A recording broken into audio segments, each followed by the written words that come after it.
Oh, Jim Rose, and today we're going to be talking about absolute skepticism versus absolute knowing. Are not Hegel and Hume opposite responses to our philosophical age? And this is featured in the introductions, groundworks, elaborations, and so on of the absolute choice. I think Eric Steinberg is correct in his introduction to the Enquiry Concerning Human Understanding that much of post-Kantian philosophy was content with Kant's answer to Hume, and that many studied the latter simply to critique and refute him. I think this is a terrible mistake. I think Zizek has this lovely part where often we ask, what does Marx say to Hegel? But we should wonder, what would Hegel say to Marx? Zizek flips it. I think likewise it would be quite interesting if Hume ever had a chance to speak to Kant, because arguably, I do think that there's a reading of Kant that only takes the critique of pure reason. That is very different if we take Kant's entire project together, all three of the critiques. Notably, the critique of judgment, I think, is really important for Kant. And I think Kant ends up very Humean without perhaps realizing it once we take all of those together. I'm not saying they're identical, but it would be interesting if Hume were to have a chance to speak with Kant where he would go, well, I kind of think that way. And Kant would be like, oh, yeah. And it's interesting because that also makes me think Harold Bloom on Map of Misreading, Anxiety of Influence, and one does wonder if the history of philosophy is a giant collection of misreadings. Certainly, Mr. Bloom thought that the history of poetry reflected a series of strong and weak misreadings, and the name of the game was a strong misreading over a weak one. But that all aside, I think Dr. Donald Livingston's work on David Hume is extraordinary. I think it helps bring out David Hume, and I think in Dr. Livingston we can see why Hegel and Hume have a lot of overlap, where David Hume brings us to absolute skepticism, and Hegel brings us to absolute knowing at the end of the phenomenology of spirit, which, of course, for Hegel is the beginning, which leads into is the groundwork for the science of logic. Absolute skepticism. Now, again, Dr. Livingston is very convincing on where we really should not think of Hume as a mere empiricist or a mere skeptic. There's a number of works by O.G. Rose on this topic. Empiricism is not a term that is really used in Hume's time.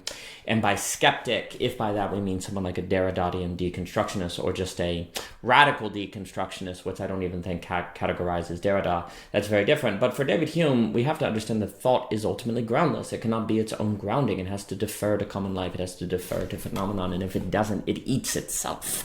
And so, for Hume, if we fail to realize that, we're doomed. Philosophy is going to become a terror. It's going to become something that makes us all suffer auto-cannibalism, devouring ourselves. And so we have to realize the groundlessness of being, ultimately, and philosophy cannot replace that being because the only ground for us is dirt.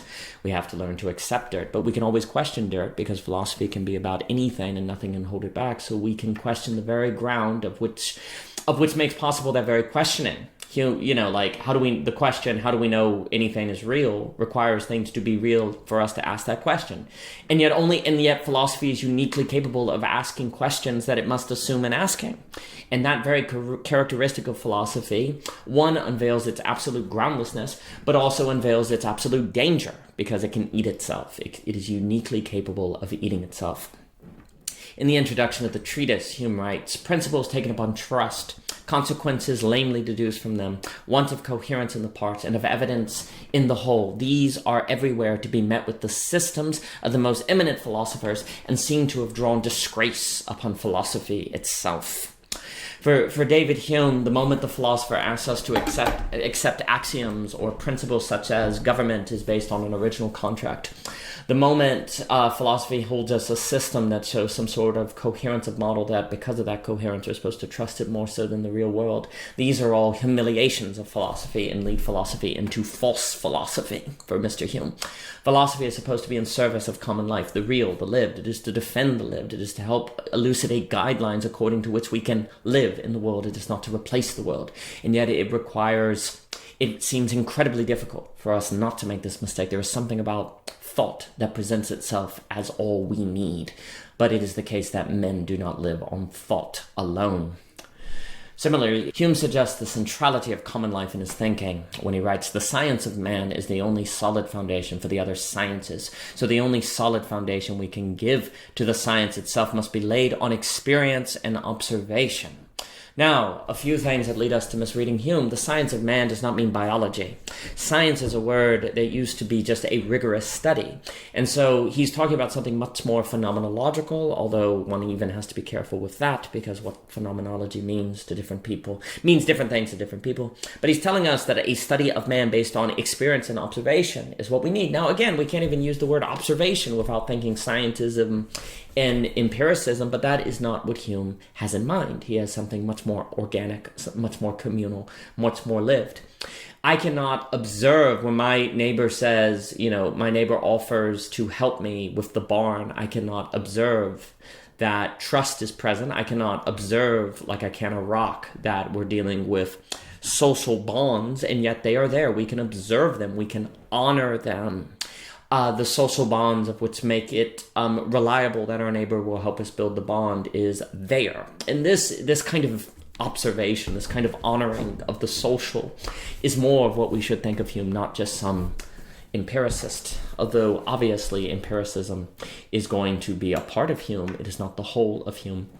Also, Mr. Hume makes a distinction between himself and Thomas Reid. He is not arguing for some sort of common sense school of thought to replace philosophy. For Hume, philosophy is needed. The key is that philosophy be in service of the actual, not replace the actual, and the actual is what you live. This constitutes true philosophy. Dr. Livingston sums up what Hume discovers regarding false philosophy in writing. Anyone then who philosophizes engages in an active reflection guided by the principles of ultimacy, autonomy, and dominion. But what Hume discovered is that these principles do not cohere with other principles of our nature, and that consequently philosophy so understood is inconsistent with human nature.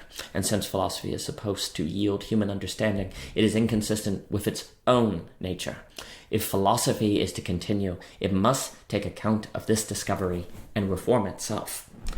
Arguably, philosophy did not, and that's why it seems to have died with Richard Rorty's neo-pragmatism. Philosophy seems over today. Everyone's talking about the death of philosophy and replacing it with pragmatism and science.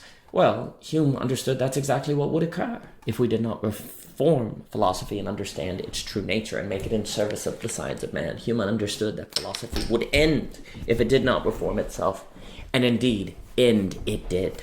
The question is only if a resurrection might be possible now. Donald Livingston is going to emphasize the dialectical character of Hume's thought between abstract and concrete common life and philosophy, and we, of course, can connect this with Hegel, I think, and once we connect it with Hegel, we can connect Hume with Nietzsche, which is another matter, but Dall-E last has done magnificent work connecting Nietzsche and Hegel, and if we can connect Hume with Hegel, we can connect Hume with Nietzsche. Anyway, I think what's also remarkable is if we look at the conclusion of Book 1 of the Treatise, but also the beginning of the Enquiry Concerning Human Understanding, where we have Lady Sophia, Lady Wisdom, basically speaking, and we learn that man is a reasonable being and as such receives from science his proper food and nourishment, but so narrow are the bounds of human understanding that little satisfaction can be hoped for in this particular, either from the extent of security of his acquisitions. Man is a sociable no less than a reasonable being. Man is also an active being. It seems then that nature has pointed out a mixed kind of life as most suitable to human race. Indulge your passion for science, says she, but let your science be human, and such as may have a direct reference to action in society. Obtrusive thought and profound research I prohibit and will severely punish by the pensive melancholy which they introduce, by the endless uncertainty in which they involve you, and by the cold reception which your pretended discoveries shall meet with when communicated. Be a philosopher, but amidst all your philosophy, still be a man.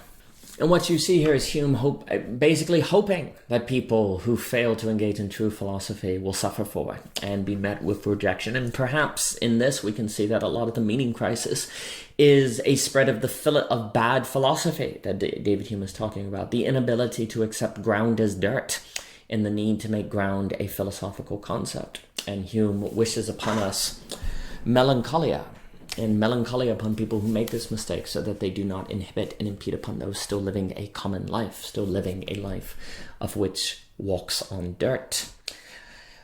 Unfortunately, Hume did understand the spread of this philosophical consciousness was seemingly wide and that it would have it would be quite bad. And what we see in Hume is if we accept the inability of philosophy to ground itself, we'll live a different kind of life. So likewise in Hegel, if we accept absolute knowing, we'll accept a different kind of life. We'll see philosophy as doing something different. And ultimately it will lead us to following thought through doctrines of being, essence, and concept, so that we can actually come to understand what it is philosophy is doing when philosophy philosophizes. It is not so much seeking a ground, it is doing something else. It seems much more participatory in the world. Nature and notion seem linked together, but notion needs nature as nature needs notion. They cannot replace one another. And in Hume, we see a way to avoid this auto-cannibalistic mistake. I would also say, again, section 7 of book 1 of the Treatise is excellent for this thought.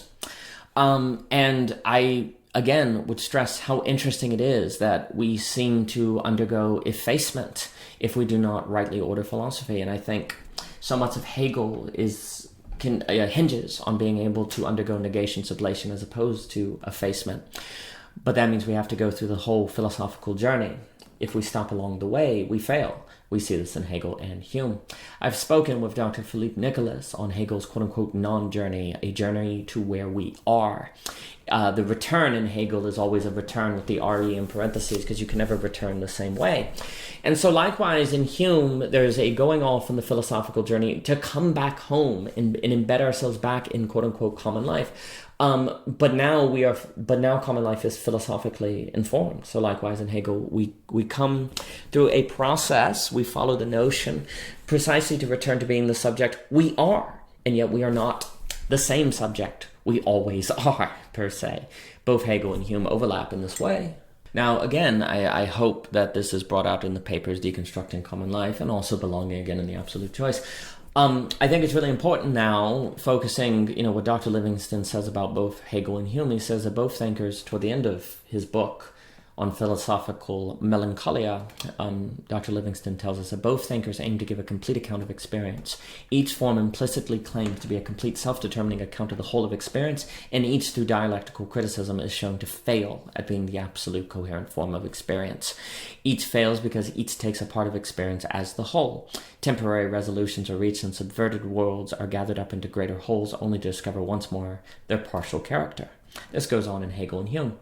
Now, for Dr. Livingston, a risk can be that in Hegel, the idea becomes everything, philosophy becomes everything, whereas for Hegel, philosophy is only one kind of knowing. Now, I think Hegel actually is more aligned with Hume onto-epistemologically than it may seem. That argument has to be given. Hopefully the book does. But the point stands that there is still an absolute moment in both. We come to reach a certain ultimate extent of human reason, and then we have to choose how we will respond to it. In Hume, we see the impossibility, without being destructive of the philosophical act, finding a radical self-determination independent of the dictates of common life. And the same, of course, is what occurs in Hegel, all the way up to absolute knowing, and I think we can even bring in the element of the philosophy of right here. Where we have to learn to accept determinations as necessities so that freedom is possible. So we see overlap even more. And basically absolute nihilistic melancholy, absolute skepticism in the negative way, is the fate that always awaits the philosophical act, purged of every aspect of common life. So it goes with philosophy that does not accept absolute knowing. It will devour itself. The argument I would like to make is that Hume leads to Hegel. Hume's absolute skepticism leads into and leads to the absolute knowing of Hegel. What's interesting is that I think where Hume stops is where Hegel begins. I think that Hume leads the counter-enlightenment, Scottish Enlightenment, up to Hegel, and then Hegel continues the line of thought in the modern counter-enlightenment. But where the counter-enlightenment, though, has a strong dialectical distinction between nature and notion, up at Hegel, then nature and notion are unified in a very profound slash. They are two sides of the same coin somehow. This is not the same as Kant. It is an alternative line of thought from Kant, as the tradition is understood. And again, there are different interpretations of Kant. There's arguably a distinction between Kant and Kantianism. But there is the counter-enlightenment, and then the modern counter-enlightenment offers a unique response to Kantianism, of which arguably, whereas Kantianism leads to the end of philosophy at neo-pragmatism, the modern counter-enlightenment keeps philosophy alive. And so I think there's a way in which we can read Hume walking up to Hegel, shaking his hand, and Hegel going on, carrying with him what Hume gave him. And indeed, both thinkers overlap in really profound ways. Both of them are going to give us a philosophy with a slash through it, funny enough, where philosophy entails its own negation sublation in its very unfolding. And the question is simply, what are the implications of this, and what does it mean? The paper will elaborate more on differences between Hume and Hegel, and how, even if the whole is a riddle, that riddle can be something that we are part of and in. And so even if we cannot answer the riddle, the very asking of the riddle becomes a way of answering it, for it is a way of making it, and the riddle cannot exist unless it is made. And the riddle is, how can a riddle be a solution in its very speaking? And this is what Hegel will explore in the mystery, the unknown, of which there is always more to know of, the mystery of which can effuse life with a certain new quality of being. This is what I think both Hume and Hegel together can help us explore in the conversation between absolute skepticism and absolute knowing. For more by O.G. Rose, please visit ogrose.com, Twitter, Anchor, Instagram, so on and so forth. And thank you so much for your time.